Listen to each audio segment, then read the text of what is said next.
Agama kan modifikasi sesuai dengan otak kalian. Padahal kalian nggak ada otak. Kalau orang ada otak dalam beragama, nggak mungkin berani mengatakan ada manusia setelah Rasulullah Shallallahu Alaihi Wasallam yang bisa memadamkan api neraka, bisa menghidupkan orang mati, bisa apalagi Mi'raj dalam satu hari 70 kali.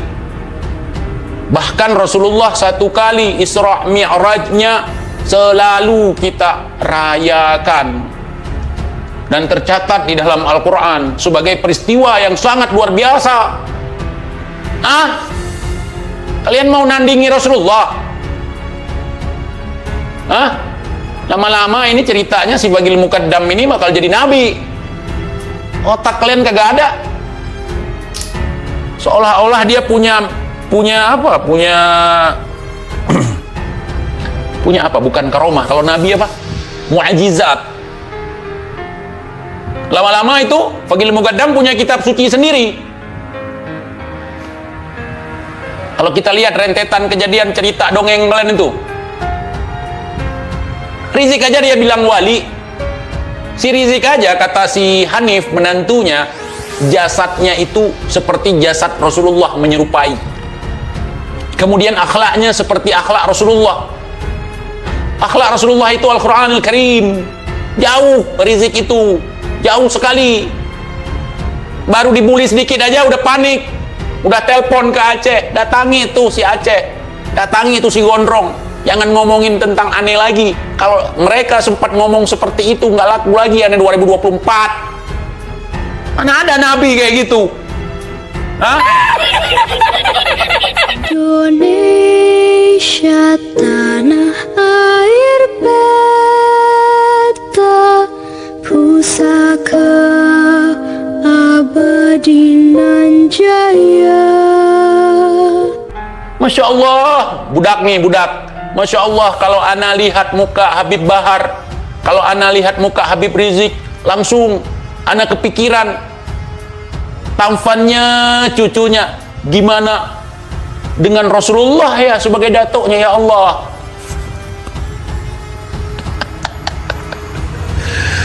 Ya Allah. Nih, bayangkan aja si Bahar atau Rizik nih, katanya wajahnya seperti Rasulullah, jasadnya seperti Rasulullah. Bayangin aja sendiri. Ya, bayanginnya dengan bercanda, jangan serius. Nggak boleh. Tidak ada manusia yang sama seperti Rasulullah, yang sempurna. Aso Shiruga. Rasulullah itu tidak terlalu tinggi, tidak terlalu pendek. Rambutnya segini, kadang segini.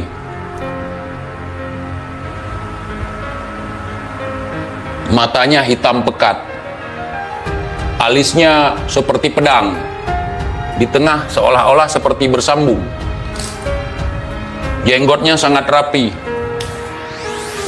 Dadanya lebar. Wajahnya bercahaya. Rizik bercahaya enggak? Itu udah pakai skincare, udah pakai apa, lampu kayak gitu. Coba kalau di lapangan, kan pernah lihat mereka di lapangan, si Bahar di lapangan, Bung Rizik kalau di lapangan kayak gimana? Kayak mana? 11-12 sama muka gua. Tapi kalau si TIJ ini terawat, tinggal di kota besar, oh, janganlah kotanya. Ini kerjaan gua nggali comberan, macul di sawah, terik-terik di bawah panas matahari. Masih juga kayak gini. Ini si Rizik disamakan dengan Rasulullah. Kira-kira kalau gua ngomong seperti ini, gua yang kurang ajar atau mereka?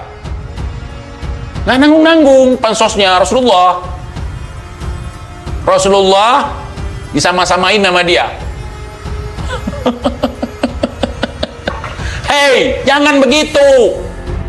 Kalau seandainya Allah seperti kalian, sungguh banyak orang yang murtad hari ini. hati-hati teman-teman, nggak seperti mereka. Rasulullah bukan pemarah, Rasulullah bukan pendendam, Rasulullah bukan manusia yang sombong, Rasulullah sangat sempurna sekali. Ya, ketampanan Rasulullah itu melebihi daripada ketampanan Nabiullah Yusuf. Nabiullah Yusuf itu terkenal dengan ketampanannya, tapi Rasulullah itu lebih tampan lagi.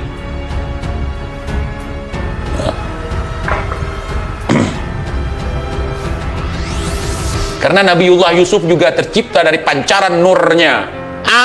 Gitu bahasanya ya, jangan dipanjang-panjangin. Nah, kalau Wahabi nggak percaya omongan saya ini, walaupun saya diklaim Wahabi juga. Ya.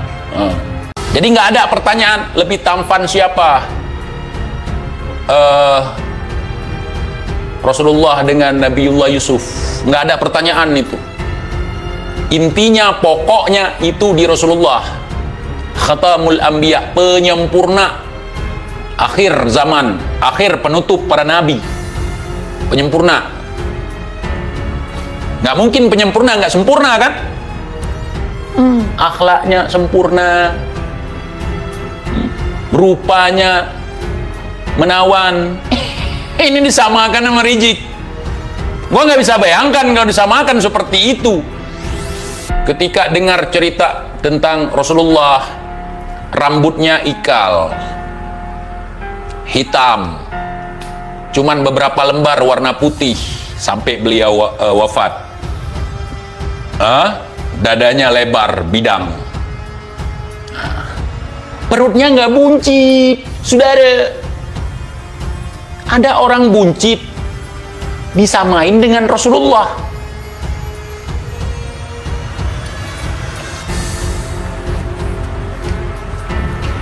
Siapapun yang berdiri di samping Rasulullah, walaupun dia jelek, walaupun dia hitam, dia akan kecipratan cahayanya dari Rasulullah Sallallahu Alaihi Wasallam. Kemanapun Rasulullah berada, di tengah-tengah suku manapun, beliau akan kelihatan bahunya lebih tinggi daripada yang lain. Ini ada orang cebol, saudara, buncit lagi. Baru 2 orang tinggi di sampingnya udah hilang. Terus bilang sama dengan Rasulullah, saudara. Rasulullah itu dimanapun berdiri, di samping orang Afrika, di samping orang bule, di samping manapun yang tinggi besar sekalipun, kalau ada Rasulullah di situ, pasti bahunya akan kelihatan sejajar. TIJ mengatakan, kita nggak bisa menghidupkan orang mati. Kalau berani itu yang sakti-sakti di kalangan Habib-Habib odong-odong ini, yang bisa menghidupkan orang mati, yang bisa mi'raj, yang bisa mengusir mungkar nakir. Itu sama saya diskusinya duel pun mau saya sama mereka. Pegang itu kakinya, saya lemparkan itu, saya tentu akan ke batang kelapa itu. Begitu ilmu halu, makanya kalau meniru bukan berguru. Begitu jadinya, ujar TIJ. Itulah keistimewaan Rasulullah. Ini orang buncit, cebol, berdiri di samping gua. Dia mungkin udah hilang itu, samping gua aja. Ketahuan cebolnya. Gak usah ngaku-ngaku jasad menyerupai Rasulullah, jauh. Gak ada ketertarikan orang lagi nanti terhadap Nabi kalau ceritamu seperti itu. Gak usah disama-samain. Kami setiap mengingat Nabi jadi ingat lu nanti muak. Gimana ya rupa Rasulullah? Seperti Rizik, ya Allah. Gua takut banyak yang akan murtad. Gua takut itu. Kagak usah. Dan sama-sama akan Rizik dengan Rasulullah. Indonesia sejak dulu kala tetap dipuja-puja bangsa.